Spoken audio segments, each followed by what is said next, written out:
आज का जो हमारा सेशन है, ये जो वीडियो है, इसमें हम देखेंगे वाक्यांचे प्रकार। उर्दू मीडियम, इंग्लिश मीडियम, इन मीडियम्स के लिए 10वीं के 9वीं के फाइनल एग्जाम्स में या फिर फर्स्ट सेमेस्टर में ये जो टॉपिक है वाक्यांचे प्रकार मोस्ट ऑफ द टाइम्स पूछा जाता है। और हम बहुत बार यहाँ पर अटकते हैं आके कि वाक्यांचे प्रकार होते क्या है ना। वाक्यांचे प्रकार होते क्या है, तो आज का ये जो पीरियड है इसमें हम क्या करेंगे कि वाक्यांचे जो प्रकार हैं वो हम समझेंगे। वाक्यांचे प्रकार क्या है, वाक्यांचे प्रकार, ये टॉपिक समझने के लिए सबसे पहले हमें ये समझना होगा कि वाक्य यानी क्या है ना। वाक्य यानी क्या है, तो यहाँ पर आज का हमारा जो टॉपिक है वो है वाक्यांचे प्रकार। ये अगर आप वीडियो अच्छे से देखते हो तो जो 10वीं के फाइनल से बोर्ड के एग्ज़ाम है वहाँ पर भी आपको बहुत फ़ायदा मिलने वाला है। वाक्यांचे जो प्रकार है, ये जो टॉपिक है ये हमेशा 10वीं की जो एग्ज़ाम्स है उसमें पूछा जाता है। तो यहाँ पर पहले हमें समझना पड़ेगा कि वाक्य क्या है।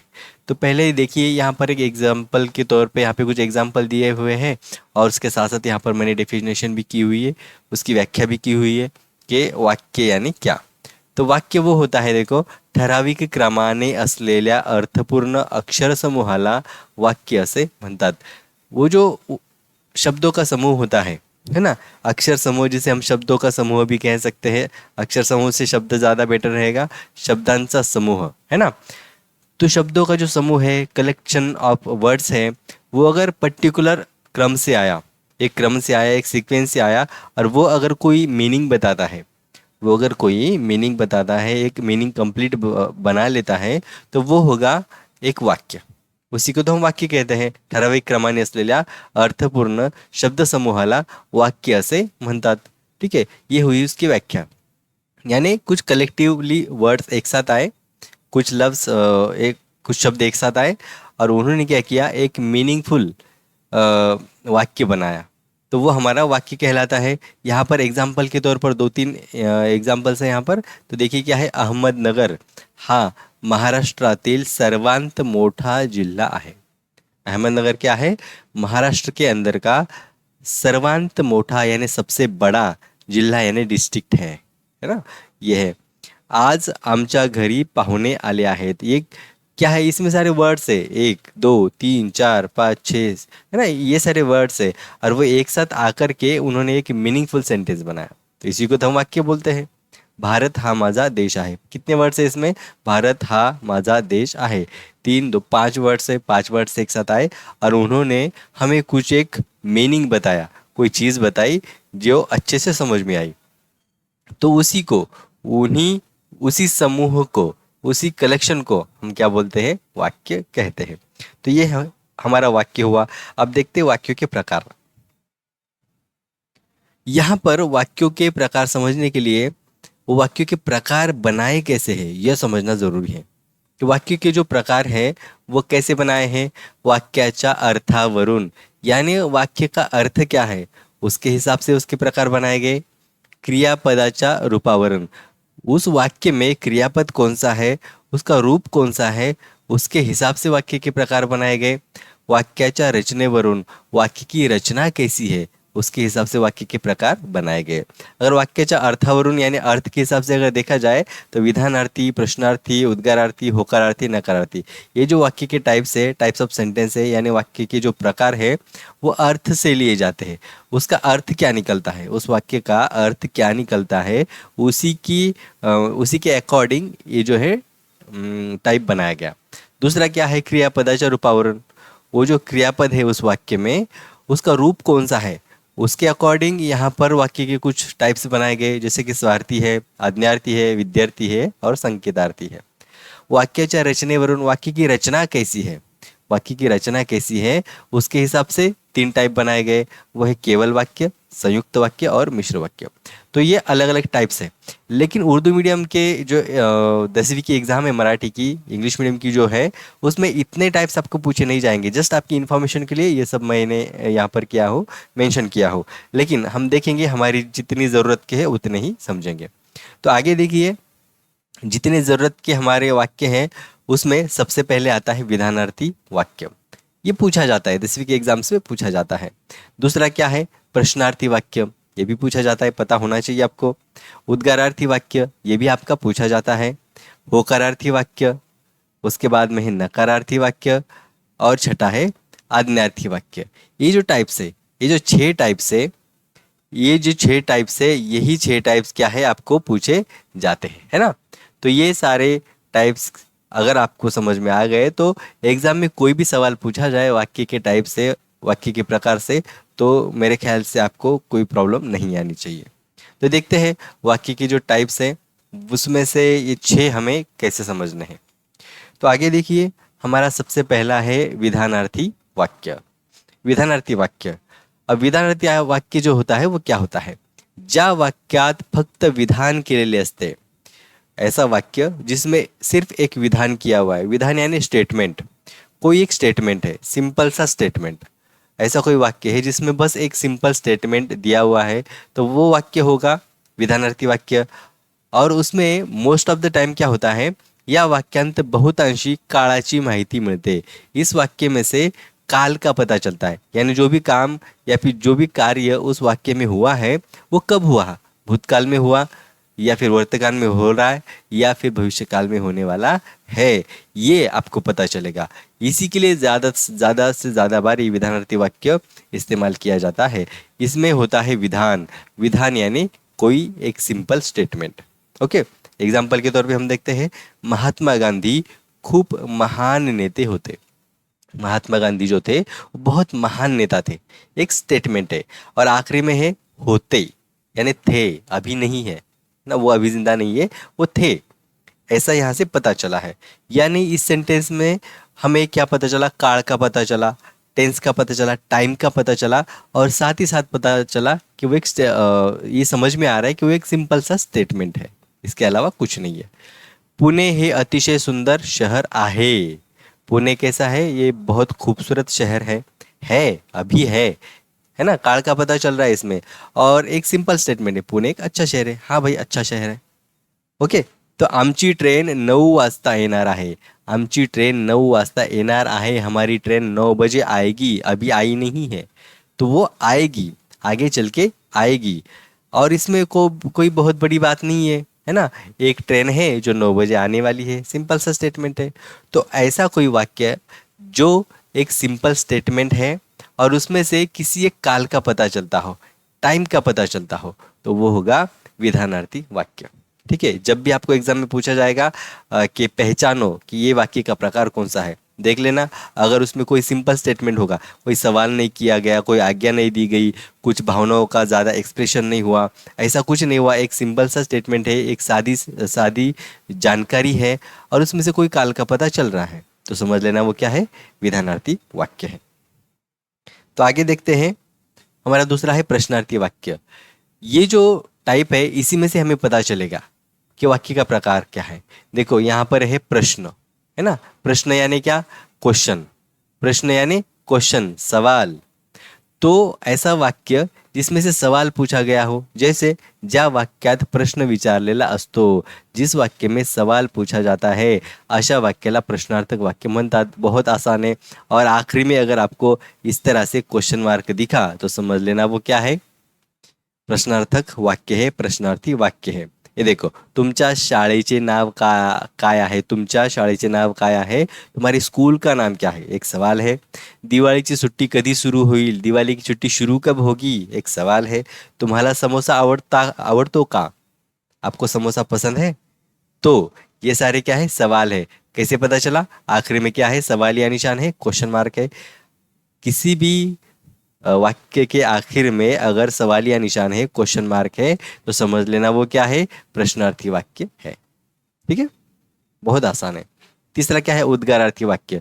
इसमें उद्गार होते हैं, है ना, क्या होते हैं, उद्गार होते हैं। अभी उद्गार क्या है, उद्गार है हमारे एक्सक्लेमेशन। जैसे ज्या वाक्यात मनातील भावनांचा उद्गार, हमारे मन की जो भावनाएं होती है उनका उद्गार यानी एक्सप्रेशन किया हुआ होता है ना, हमारे मन की जो भावनाएं होती है उनका एक्सप्रेशन किया हुआ होता है और वो ज़्यादा किया हुआ होता है, नॉर्मल से ज़्यादा होता है, वो हो गया उद्गारार्थी वाक्य। एग्जाम्पल के तौर पे, अबब केवढा मोठा डोंगर आहे हा, है ना। अबब, ये जो शब्द ही ऐसा है जो जब हम ज़्यादा एक्सप्रेस करते हैं, हमारी भावनाओं को एक्सप्रेस ज़्यादा करते हैं, तब इन वर्ड्स का इस्तेमाल होता है, अरे रे, बहुत दुख हुआ, अब आश्चर्य हुआ, अरे चा, है ना। इस तरीके के जो वर्ड होते हैं ये हम तभी इस्तेमाल करते हैं जब हम हमारी भावनाओं को ज़्यादा एक्सप्रेस कर रहे हैं, ज़्यादा, नॉर्मल से ज़्यादा। अब केवढा मोठा डोंगर आहे हा, यानी वो जो डोंगर है, वो जो पहाड़ है, वो बहुत बड़ा है, और उसको बताने के लिए अब ये वर्ड आया हुआ है। और ये वर्ड तभी आता है जब हम हमारी भावनाओं को ज़्यादा एक्सप्रेस करते हैं नॉर्मल से। तो ऐसे ही वो सेंटेंस जिसमें हमने हमारी भावनाओं को, हमारी मन की भावनाओं को नॉर्मल से ज़्यादा दिखाया है, एक्सप्रेस किया है, व्यक्त किया है, उन्हें हम क्या कहेंगे, उद्गारार्थी वाक्य। और आमतौर पे उद्गारार्थी वाक्य के वो जो उद्गारवाचक शब्द है, उस शब्द के आगे इस तरह से उद्गारवाचक चिन्ह आता है। ये होता है उद्गारवाचक चिन्ह। देखो यहाँ पर आखिरी में भी आमतौर पे कभी कभी यहाँ पर फुल स्टॉप भी आ सकता है, लेकिन यहाँ पर जो है ये वाले जो वर्ड्स है इनके सामने वो उद्गारवाचक चिन्ह आएगा। तो जहाँ पर भी उद्गारवाचक चिन्ह होगा वो होगा हमारा उद्गारार्थी वाक्य। बहुत आसान है। उसके बाद है होकारार्थी।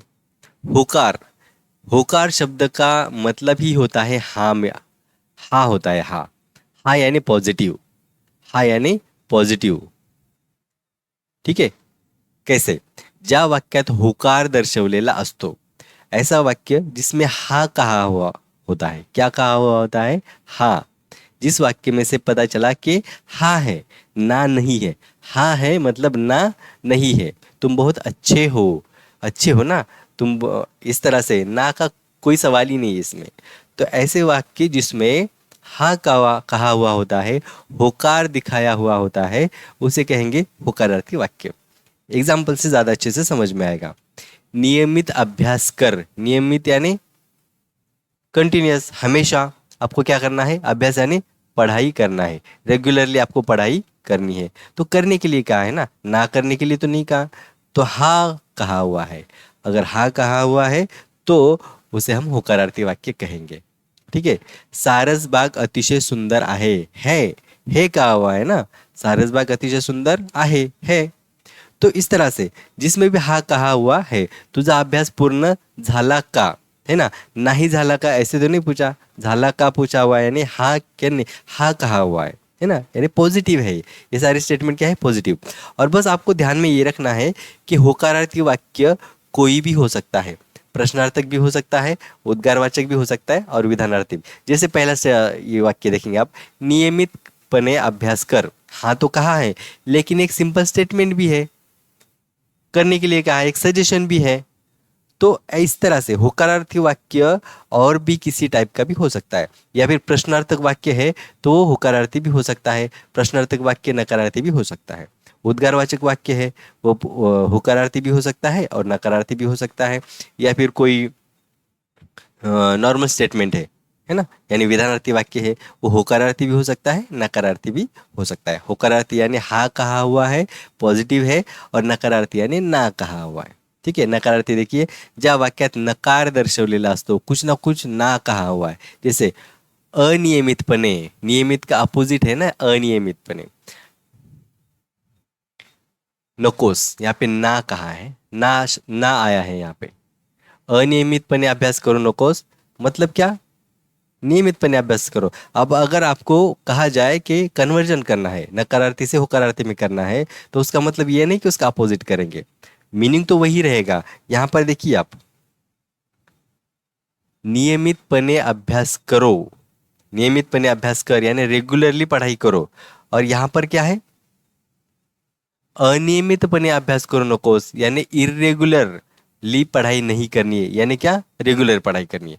मन मीनिंग तो वही हुआ ना, मतलब वही हुआ, बस इसमें ना कहा हुआ है, ना आया है, ना का उल्लेख हुआ है, लेकिन मतलब वही है। जब आप कन्वर्जन करते हो होकारार्थी से नकारार्थी, नकारार्थी से होकारार्थी, तब आपको उसका मतलब नहीं बदलना है। ऐसा नहीं कि किसी ने कहा रोज अभ्यास कर, रोज अभ्यास करो नकोस, ऐसा नहीं, रोज पढ़ाई करो, रोज पढ़ाई मत करो, ऐसा उसका उल्टा बिल्कुल नहीं करना है। आप बोलोगे ठीक है हमने ना तो बना दिया, ना बना लिया, लेकिन मतलब बदल गया, तो मतलब नहीं बदलना चाहिए।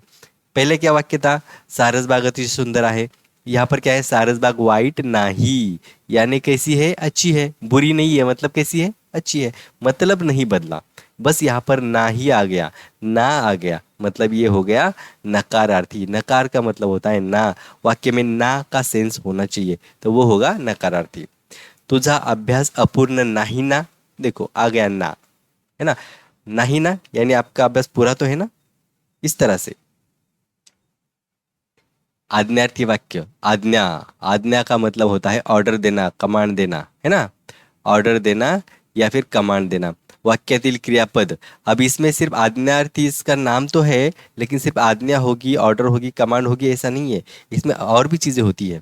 आज्ञा होती है यानी ऑर्डर होती है, कमांड होती है, विनंती यानी रिक्वेस्ट होती है, सलाह यानी सजेशन होता है, परवानगी यानी परमिशन होती है, उपदेश यानी एडवाइस होता है, उपदेश यानी एडवाइस, आशीर्वाद यानी हम किसी को आशीर्वाद देते हैं, प्रार्थना करते हैं, ये सारी चीज़ें इसमें होती है। तो इन सारी चीज़ें अगर किसी में आती है तो वो होगा आज्ञार्थी वाक्य, ठीक है। लेकिन इंडिविजुअली देखा जाए तो आज्ञा का मतलब होता है कमांड, ऑर्डर, लेकिन इसमें ये सारी चीज़ें आती है ना, विनंती भी आएगा, सलाह भी आएगा, सजेशन भी आएगा, आशीर्वाद, प्रार्थना सारे आएगा। देखो यहाँ पर पहला सेंटेंस देखो, गड्यांनो पलीकडे जाऊ नका, यानी देखो गड़ी उसी को कहते हैं, यानी जो पुरुष होते हैं, पुरुष अगर वहां पर है तो उनको क्या कहा गया कि पलीकडे जाऊ नका। पलीकडे यानी उस पार जाओ, उस पार जाओ मत, ये क्या है, एक सजेशन है, क्योंकि वहां पे कुछ खतरा हो सकता है ना, तो ये सल्ला है, सजेशन है। तो ऐसे कहीं सल्ला अगर आपको दिखा, कहाँ पर, यहाँ पे, हाँ ये सल्ला, अगर सजेशन आपको दिखा तो वो क्या होगा, आज्ञार्थी वाक्य होगा। पटकन खिड़की बंद कर, पटकन खिड़की बंद कर, जल्दी से खिड़की बंद करो, क्या है ये, ऑर्डर है, कमांड है, आज्ञा है ना, तो यहाँ पर आज्ञा है, तो ये क्या हुआ, आज्ञार्थी वाक्य हुआ। मी शाळेत जाऊ का, मैं स्कूल जाऊँ क्या, यानी पूछा गया ना, मैं जाऊँ क्या स्कूल में, परवानगी, परमिशन पूछी गई, यहाँ पर क्या है, परवानगी है, परमिशन है, यानी कि ये क्या है, आज्ञार्थी वाक्य। तो ये दो तीन चीजें आपको ध्यान में रखनी है, ये सारी चीजें अगर इसमें होगी तो वो होगी आज्ञार्थी वाक्य। तो इस तरह से अगर आप इसको समझ के पढ़ोगे, थोड़े से कॉन्सेप्ट क्लियर कर लोगे, तो वाक्य की जो टाइप्स है वो आपके समझ में आएंगे। तो आगे का जो वीडियो होगा हम इसी से 10th स्टैंडर्ड से रिलेटेड या फिर मराठी का जो जनरल ग्रामर है उससे रिलेटेड वीडियोस हम बनाएंगे। अगर आप मराठी का ग्रामर, मराठी स्पोकन पढ़ना चाहते हो, समझना चाहते हो, मराठी सीखना चाहते हो, तो हमारे चैनल से जुड़िए, वीडियो को शेयर कीजिए, सब्सक्राइब कीजिए, और फिर मिलेंगे फिर से आगे वाले वीडियो में। तब तक के पढ़ते रहिए।